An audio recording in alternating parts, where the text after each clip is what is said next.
امیر المومنین کا حسب نسب، والدین کریمین اور آپ کا بچپن اور قبول اسلام۔ بسم اللہ الرحمن الرحیم۔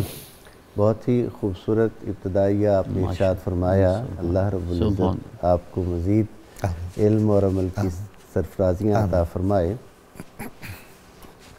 بہت بڑی سعادت ہے آج کے دن اس بزم میں حاضری اور حضرت امیر المومنین مولا علی علیہ السلام کا ذکر کرنا، بے شک، کہ جن کا ذکر کرنا ہی بزبان رسالت مآب صلی اللہ علیہ وآلہ وسلم عبادت ہے۔ اللہ اکبر۔ ان کا ذکر کرنا بہت بڑی سعادت ہے۔ حسب بھی بے مثال ہے، نسب بھی بے مثال ہے۔ حسب کا معنی میں اپنے ناظرین و سامعین کی سہولت کے لیے عرض کروں کہ احوال زندگی ہے، اور نسب کا معنی ان کا جو شان اللہ نے ان کو عطا فرمائی ہے، طہارت و پاکیزگی عطا فرمائی ہے۔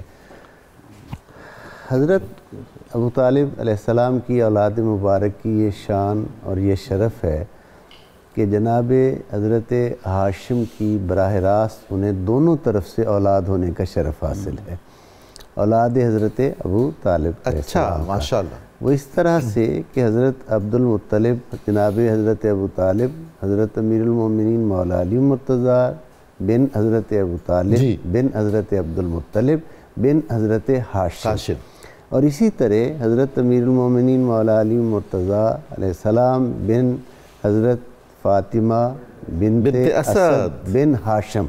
اچھا، ماشاءاللہ۔ یعنی حضرت اسد بھی حضرت ہاشم کے بڑے بیٹے ہیں، سبحان اللہ، جن کی صاحبزادی حضرت فاطمہ ہیں۔ اور اسد اور حیدر دیکھیے بات بھی تو ایک ہی ہے نا، اسد اللہ۔ جی بے شک۔ اور یہ آپ کا نام مبارک حیدر رکھا بھی آپ کی مادر کیا بات ہے۔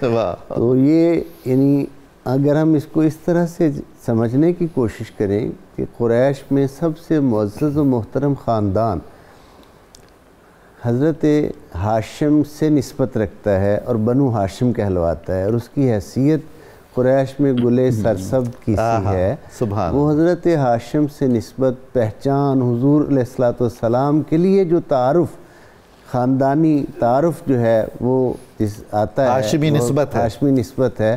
آپ کے اسماء صفاتی میں بھی ہاشمی ہونا شامل ہے، تو وہی نسبت حضرت امیر المومنین مولا علی مرتضیٰ علیہ السلام کو بھی حاصل ہے کہ آپ بھی ہاشمی ہیں۔ اور بالخصوص میں نے عرض کیا کہ یہ اولاد حضرت ابو طالب کا شرف ہے کہ وہ ماں اور باپ دونوں طرف سے ہاشمی ہیں۔ یعنی بنو ہاشم سے ان کا، حضرت ہاشم سے ان کا شجرہ نسب جو ہے وہ ملتا ہے۔ اس اعتبار سے کہ بنو ہاشم کو جتنے فضائل عرب میں خانہ کعبہ کی خدمت گزاری کے حوالے سے حاصل تھے، اور اسی وجہ سے بنو ہاشم عرب کے تمام قبائل میں احترام کی نظر سے دیکھے جاتے تھے۔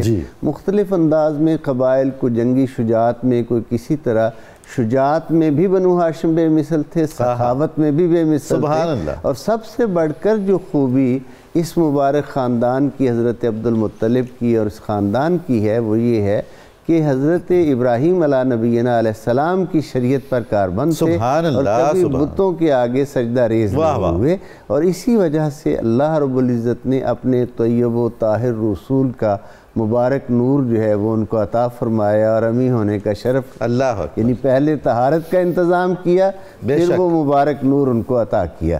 حضرت مولا علی مرتضیٰ کی یہ شان پاک کہ آپ کے خاندان کو عرب میں سب سے زیادہ تکریم کے ساتھ دیکھا جاتا تھا، اور پھر اس کے بعد آپ کی پاکیزہ زندگی کہ حضور سید عالمین صلی اللہ علیہ وآلہ وسلم کی صحبت، تربیت، اور جیسے آپ نے کہا کہ وہ نسبت ہے، حضور نے فرمایا جیسے سر کے ساتھ جسم کو۔ تو اب ذرا اگر ہم آپ کی ولادت باسعادت کو دیکھتے ہیں تو آپ کی ولادت باسعادت کے لیے پروردگار عالم اپنے گھر کا انتخاب فرماتے ہیں۔ سبحان اللہ، سبحان۔ اور یہ قدرت کا کتنا حسین انتظام ہے اور حسن انتظام ہے کہ حضرت فاطمہ بنت اسد باقی ایام حمل تو اپنے گھر میں گزاریں، اور جب یہ وقت قریب آئے تو وہ خدا کے گھر کی طرف چل پڑیں اور اللہ رب العزت کے گھر میں حاضر ہوں، اور پھر پروردگار عالم وہ انتظام کرے کہ ہمارے تمام اہل سنت کے محدثین اپنی اپنی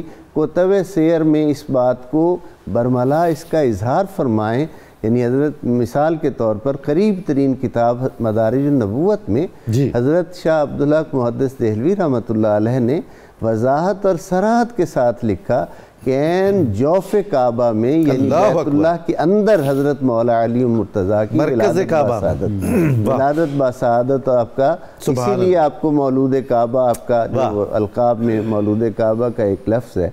اب یہاں حضور علیہ السلام کے ساتھ جو نسبت ہے اور جو تعلق ہے وہ ذرا ازلی اور ابدی کے جو خوبصورت اشارے آپ نے دیے وہ ذرا دیکھیے کہ حضرت فاطمہ بنت اسد نے دیکھا کہ بچہ حسن و جمال میں تو بے مثال ہے، لیکن وہ اپنی آنکھیں نہیں کھول رہا، اور آقا کو جب عرض کیا گیا تو حضور تشریف لائے، سبحان اللہ، آقا صلی اللہ علیہ وآلہ وسلم نے فرمایا چچی جان یہ ولایت کی کلی ہے، اور ولایت کا پھول تب تک چمن میں کھلتا نہیں جب تک سورج کی شعاع نہیں پڑتی۔ کیا بات ہے، ذرا مجھے دو میں اٹھاتا ہوں۔ تو آفتاب نبوت کی شعائیں پڑی تو فوراً وہ جو تھا گل ولایت اس نے اپنی آنکھیں کھولی اور سب سے پہلے حضور علیہ السلام کے چہرہ اقدس کی زیارت کی۔